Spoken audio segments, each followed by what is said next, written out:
बोलती पुस्तके. ज्यांना वाचनाचा नाद त्यांना बोलती पुस्तके घाली साद. आमचं चॅनल सबस्क्राईब करा आणि सबस्क्राईब करायला इतरांनाही सांगा.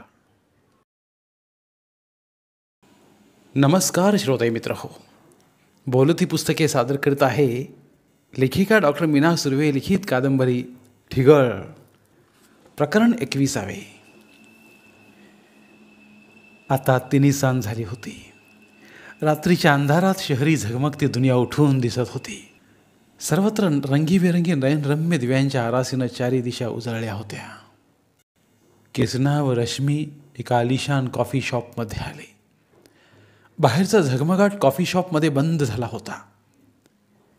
मंद प्रकाशात तेथील संस्कृती ही मंद झालेली दिसत होती. रश्मीने कॉफी ऑर्डर केली.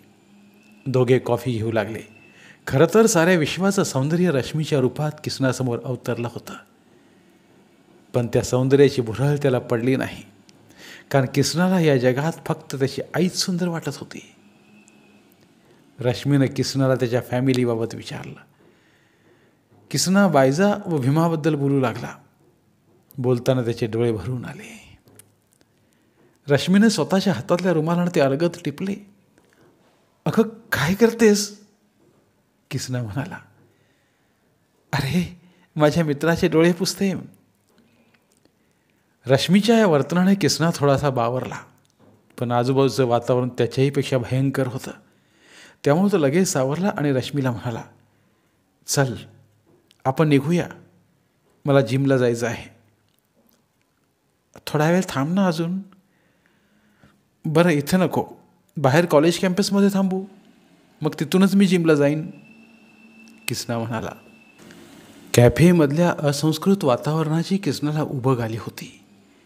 कधी एकदा बाहेर मोकळ्या वातावरणात जातोय असं त्याला झालं होतं. रश्मीनं कॉफीचं बिल दिलं. दोघं बोलत कॉलेज कॅम्पसमध्ये आले. एसीच्या गारव्यातून बाहेर पडल्यावर वातावरणातील ऊब किसनाला दुलईसारखी वाटत होती. एसीच्या थंडगार वातावरणातून बाहेर पडल्यावर रश्मीच्या चेहऱ्यावर मात्र अस्वस्थता जाणवत होती. रश्मीनं किसनाला बंगला, गाडी, जमीन जुमला याविषयी विचारलं. यावर किसना म्हटला, रश्मी, यातलं माझ्याकडं काहीच नाही, पण माझ्याजवळ असणारे माझे आईबाप याहीपेक्षा मौल्यवान आहेत. त्यामुळं मला या गोष्टींचं अजिबात अप्रूप वाटत नाही. अरे क्रिश, माणसाकडे फक्त आईबाप असून उपयोग नसतो. त्याच्यासोबत गाडी, बंगला, धन दौलत, श्रीमंती असेल तर माणसाला जगण्यात मजा असते, नाहीतर माणसाला गाडीचंही मोल नसतं. रश्मीचे बोल ऐकून किसना म्हणाला, हे बघ रश्मी, पैसे, सोनं नाणं, गाडी, बंगला असणाऱ्या श्रीमंत माणसांची जगात काही कमी नाही, पण जी व्यक्ती मनाने आणि हृदयाने श्रीमंत असते तीच खरी श्रीमंत व्यक्ती असते. आणि ही माणसे समाजात हाताच्या बोटावर मोजण्या इतपतही नाहीत. अशी श्रीमंत माणसे ज्याच्या आयुष्यात आहेत त्या व्यक्ती अतिश्रीमंत असतात. त्यापैकीच मी एक आहे, कारण हृदयाने व मनाने श्रीमंत असणारे आई वडील माझ्याजवळ आहेत. असं म्हणून किसनानं रश्मीचा निरोप घेतला. रश्मी त्याची पाठमोरी आकृतीने हळद क्षणभर तिथेच उभी होती. किसनाच्या विचारावरती बराच विचार करत राहिली, पण हे सारं तिच्या विचारांच्या पलीकडचं होतं. असं असलं तरी किसनाचा साधा सरळ स्वभाव तिला भावला होता. खरं तर प्रथम दर्शनीच ती किसनाच्या प्रेमात पडली होती. असेच दिवसामागून दिवस चालले. कॉलेजचं शेवटचं वर्ष असल्याने विद्यार्थ्यांनी 8 दिवसाच्या सहलीची प्राचार्यांकडून परवानगी काढली. सहलीचं ठिकाण काश्मीर निश्चित झालं. निसर्ग सौंदर्याचा शेला पांघरलेलं काश्मीर व हिमाच्छादित प्रदेश पाहणं म्हणजे याची देहा, याची डोळा जिवंतपणाची स्वर्ग अनुभवणं होय. काश्मीर पाहणं हे कदाचित प्रत्येकाचं स्वप्न असतं. आता कॉलेजमध्ये सर्व शिक्षकांची व विद्यार्थ्यांची सहलीविषयी भरभरून चर्चा होऊ लागली. बहुतेक सर्वांनी सहलीचे पैसे संबंधित प्राध्यापकाकडे जमा केले, पण किसना मात्र सहलीच्या चर्चेत सहभागी होत नव्हता. आणि त्यानं पैसेही जमा केले नव्हते, कारण त्याचा स्वर्ग त्याच्या आईबाबांच्या पायाजवळ होता.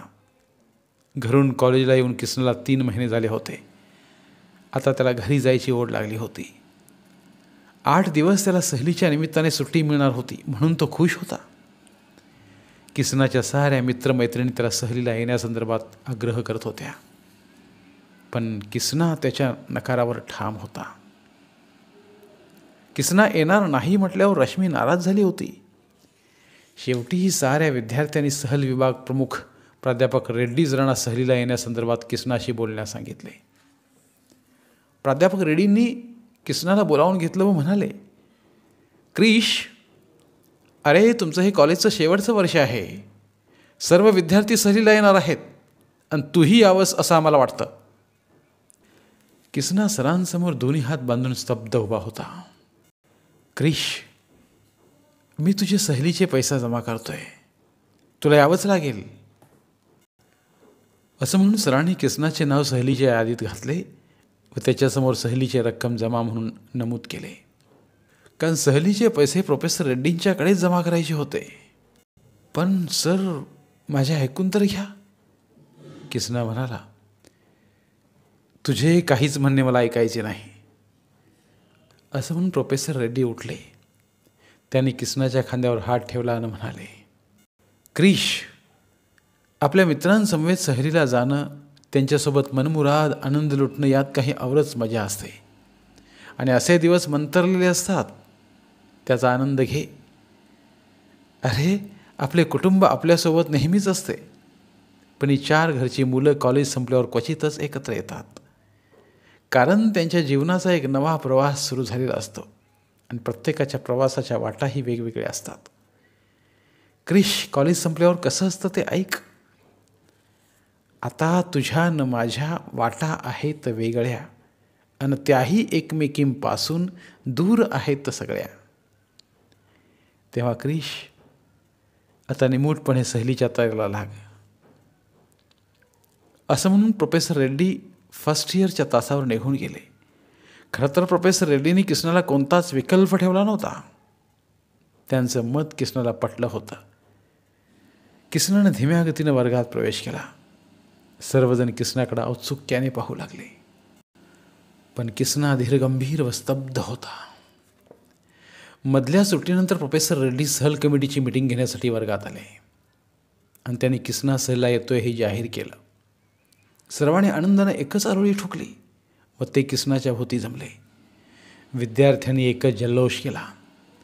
रश्मीच्या आनंदाला तर पारावारच उरला नाही, कारण तिच्या हृदयाच्या पेटीत बंद असणारं गूढ गुपित ती सहलीला घेऊन जाणार होती व योग्य क्षणाला तिचं गुपित किसनासमोर ती उलगडणार होती. वर्गातलं सारं वातावरण किसना येणार असल्यानं भारावून गेलं होतं. किसनाला आईबाबांना भेटण्याची अतिवी इच्छा झाली होती, पण सहल 2च दिवसात जाणार असल्यानं त्याला गावाकडे जाऊन येणं शक्य नव्हतं. त्यामुळं तो थोडा नाराज झाला होता. सहलीला जाण्यासंदर्भातलं पत्र त्यानं घरी पाठवलं. अखेर सहलीचा दिवस उजाडला. पहाटे 5ला कॉलेजच्या प्रांगणात सहलीला जाणारी पाखरं जमली. त्यांच्या किलबिलाटात झाडावरच्या पाखरांनीही भर घातली. 8 दिवसांची सहल असल्यानं साऱ्यांकडेच भल्या मोठ्या बॅगा होत्या. पहाटेची वेळ असल्यानं हवेत गारवा होता. काहींनी शाली तर काहींनी स्वेटरमध्ये स्वतःला कुरफटून घेतलं होतं. किसनाला ऊन, वारा, पाऊस या साऱ्यांची सवय होती. तो मनमुराद पावसात भिजत असे आणि प्रसंगी ऊन, वारा ही अंगावर मनसोक्त झेलत असे. ऊन, वारा, पाऊस या रूपानं प्रत्यक्ष विश्वकर्माच शरीराला स्पर्श करतो व शुभाशीर्वाद देतो असं त्याला वाटत होतं. सहलीत सर्वात कमी साहित्य किसनाचं होतं. भौतिक सुखाचा हव्यास किसनाला कधीच नव्हता. असंही जीवनात जितक्या अपेक्षा कमी तितकं सुख आणि आनंद जास्त मिळत असतो, याच तत्वावर किसना जीवन जगत होता. सारे विद्यार्थी आले, पण किसना अजून आला नव्हता. रश्मीचे डोळे त्याच्या वाटेवर उभे होते. ते विद्यार्थ्यांच्या ढिगाऱ्यात किसनाला शोधत होते. अखेर समोरून येणारा किसना रश्मीच्या डोळ्यांनी टिपला आणि तिचे नेत्र सुखावले. कारण तिला हवा असणारं सर्वात सुंदर दृश्य तिनं नुकतंच टिपलं होतं. सारे प्राध्यापक, विद्यार्थी जमले, पण अजून गाडी आली नव्हती. अखेर गाडीचीही प्रतीक्षा संपली. गाडीचे आगमन झाल्या झाल्या सर्वांनी एकच जल्लोष केला. सर्व सामान सुमान गाडीत ठेवण्यास विद्यार्थ्यांनी एकमेकांना मदत केली. विशेषतः मुलींच्या व प्राध्यापकांच्या सर्व बॅगा मुलांनी गाडीत रचल्या. सहलीला निरोप द्यायला आलेल्या प्राचार्याने गाडीस नारळ फोडून हार अर्पण केला. सारे गाडीत चढले. गाडी सुरू झाली.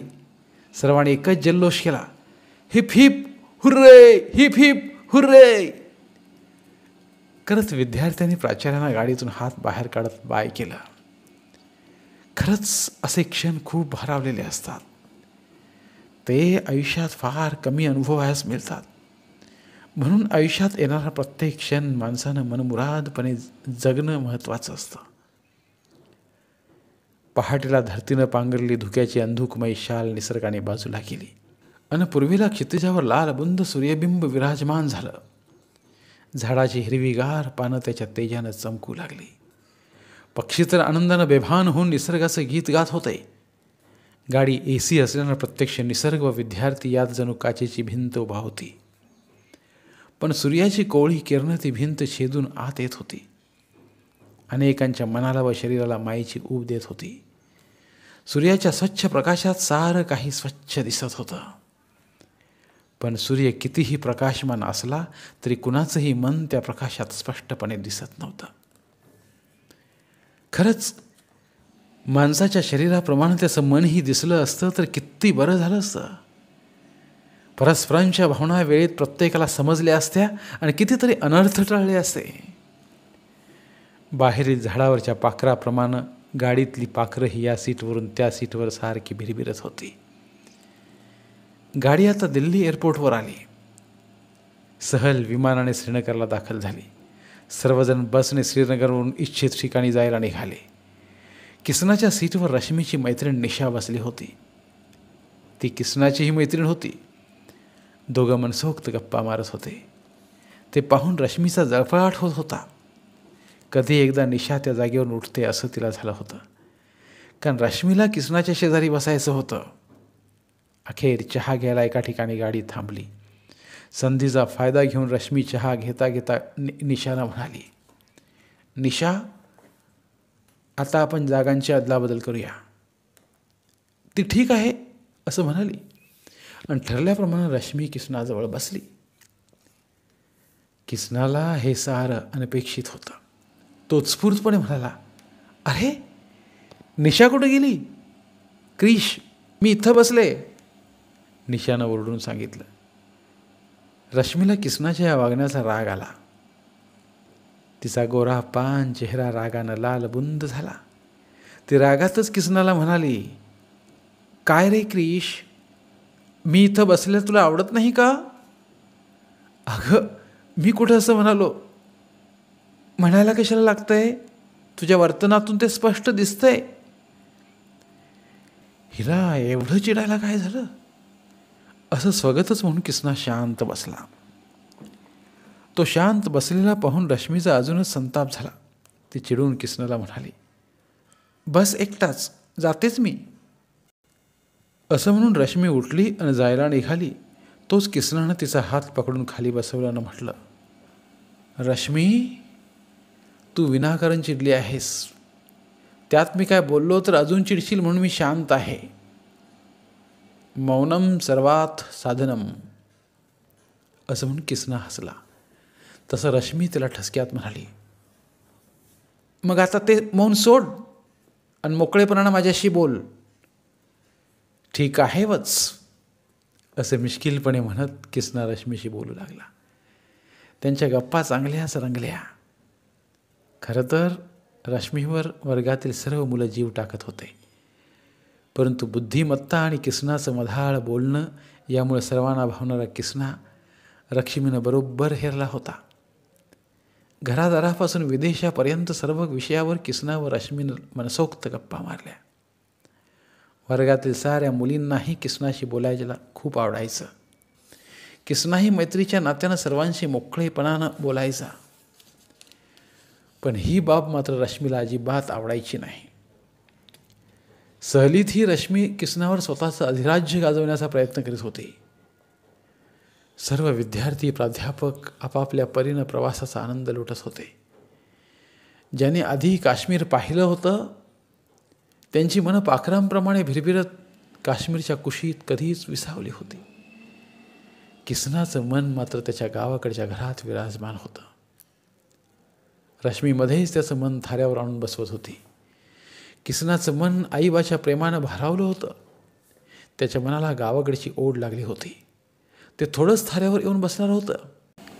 किसनाच्या बाजूला रश्मीच्या रूपात एक मूर्तिमंत सौंदर्य अवतरलं होतं. परंतु किसनाच्या सौंदर्याच्या साऱ्या सीमा त्याच्या आईच्या चरणी सीमित होत्या. म्हणूनच त्याच्या विश्वात त्याची आई हीच विश्वसुंदरी होती. तो शरीराने बसमध्ये होता, पण त्याचं मन व हृदय आईमय झालं होतं. डोळे बंद करून तो आईच्या कुशीत कधीचा विसावला होता. बसच्या काचेतून निरभ्र पांढरी शुभ्र हिमशिखरे डोकावत होती. वाव, इट्स अमेझिंग, असे उद्गार काढत रश्मी किसनाला म्हणाली. क्रिश, डोळे उघड आणि बघ पांढरे शुभ्र डोंगर, त्यातून डोकावणारे हिरवीगार वनराई, रंगी बेरंगी फुलांचे ताटवे किती सुंदर आहेत. किसना ग्लानीतच होता. तो अर्धवट डोळे उघडून रश्मीला म्हटला, हा निसर्ग सुंदर आहेच, पण याहीपेक्षा सुंदर माझी आई व तिचं मन आहे. रश्मीला क्रिसचं उत्तर अजिबात आवडलं नाही. बसमध्ये मागच्या बाजूला मुलं मुली बाहेरचं सौंदर्य पाहून बेभान होऊन नाचत होते. रश्मी त्यांच्यात जाऊन सामील झाली. बस एका निसर्ग सौंदर्यानं मडलेल्या आलिशान हॉटेलसमोर थांबली. विद्यार्थी आनंदाने आरोळ्या ठोकत बसमधून खाली उतरले. निसर्ग सौंदर्य व हॉटेलमधील आलिशान वातावरणानं सर्वांचा प्रवास साशीन कुठल्या कुठं निघून गेला. विद्यार्थी व प्राध्यापक कॉफी घेऊन दिलेल्या रूम्समध्ये विसावले. हॉटेलचे जिने सरकते होते. ठिकठिकाणी कारंजे, पेंटिंग्स, रंगीबेरंगी फुलझाडं, प्रशस्त गॅलरीज, छताला लटकणारी रंगीत झुंबरं, सर्वत्र दळवळणारा मंद सुवास, सुसज्ज रूम्स, त्याच्या मोठमोठ्या खिडक्या व त्यामधून डोकावणारा निसर्ग, सारं काही रोमांचित आणि मंत्रमुग्ध करणारं होतं. सर्वांनीच थोडी विश्रांती घेतली. तिन्ही सांजेला एक एक करत सारे विद्यार्थी व प्राध्यापक हॉटेलमधील कॉन्फरन्स हॉलमध्ये जमले. आकर्षक पेहराव केल्यामुळे आजूबाजूच्या निसर्ग सौंदर्यात सर्वांची छबी खुलून दिसत होती. रात्रीच्या जेवणापर्यंत विद्यार्थ्यांनी फनी गेम्सचं आयोजन केलं. त्यानंतर डीजेवर सर्वांनी ठेका धरला. संगीताच्या कर्णमधूर साथीनं रात्री सर्वजण पोटभर जेवले. दुसऱ्या दिवशी कोणकोणत्या प्रेक्षणीय स्थळांना भेटी देणार आहोत याचे नियोजन प्रोफेसर रेड्डींनी सांगितले आणि सर्वजण एकमेकांना शुभरात्री म्हणून झोपण्यासाठी गेले. रश्मी उशिरापर्यंत गॅलरीत उभी होती, कारण तिच्या गॅलरीतून किसनाच्या रूम्सची गॅलरी स्पष्ट दिसत होती. पण किसना गॅलरीत आलाच नाही. रोहित व वेदांत हे त्याचे रूममेट होते. किसनाला त्याने रश्मीवरून खूप चिडवले, पण किसना चिडला नाही. उलट तो त्यांना म्हणाला, अरे ती श्रीमंत बापाची पोर, मी कशाला तिचं नाद करू, आणि तुम्ही म्हणता तसं आमच्यात काहीच नाही. मुलं हसी मजा करत झोपी गेली. किसना गॅलरीत आला नाही म्हणून रश्मीला खूप राग आला. उद्या बघतेच असं स्वगत म्हणत बेडवर येऊन बसली. रश्मी आत आलेली पाहून रीटा म्हणाली, काय मग रश्मी, झालं का दर्शन आमच्या क्रिशचं? तसं रश्मी उठली आणि रीटा व निशालाही लटकेच उशीने मारू लागली आणि तिनं उगाच तोंड सोडलं. काय समजतो स्वतःला काय माहीत, याच्यापेक्षा कितीतरी सुंदर व श्रीमंता घरची मुलं माझ्या मागे पुढे करतात आणि हा उगाचच भाव खातो, पाहून न पाहिल्यागत करतो. मला चांगलं माहिती आहे मुद्दामच तो आता गॅलरीत आला नाही आहे. या तिच्या बोलण्यावर निशा हसली व म्हणाली, अगं रश्मी, प्रवासानं थकला असेल क्रिश, कंटाळून झोपला असेल बिचारा म्हणे. आणि तू का गं त्याची बाजू घेतेस निशा? मुद्दाम करतो तो, माहिती आहे मला. बरं, उद्या आपण त्याला विचारू. हां, झोप आता, निशा मिश्किलपणे म्हणाली. जीवाची चरफड करत रश्मी झोपी गेली. धन्यवाद. उर्वरित कादंबरी पुढील भागात. धन्यवाद. प्रिय श्रोते मित्र हो, आपल्यासाठी एक आवाहन. आमच्या चॅनलच्या प्लेलिस्ट विभागात तुमच्यासाठी शेकडो कादंबऱ्यांचे ऑडिओ बुक्स उपलब्ध आहेत. तिथे प्रत्येक कादंबरीचे सर्व भाग एकत्रित मिळतील. त्यामुळे सध्या सुरू असलेल्या क्रमशः कादंबरीच्या पुढील भागासाठी वाट पाहण्याची गरज नाही. तुमच्या वेळेनुसार तुम्ही संपूर्ण कादंबरी सलगपणे ऐकू शकतात आणि साहित्याचा आस्वाद घेऊ शकता. कृपया आमच्या चॅनलच्या होमपेजवर जाऊन प्लेलिस्ट चेक करा आणि तुमची आवडती कादंबरी निवडा. धन्यवाद.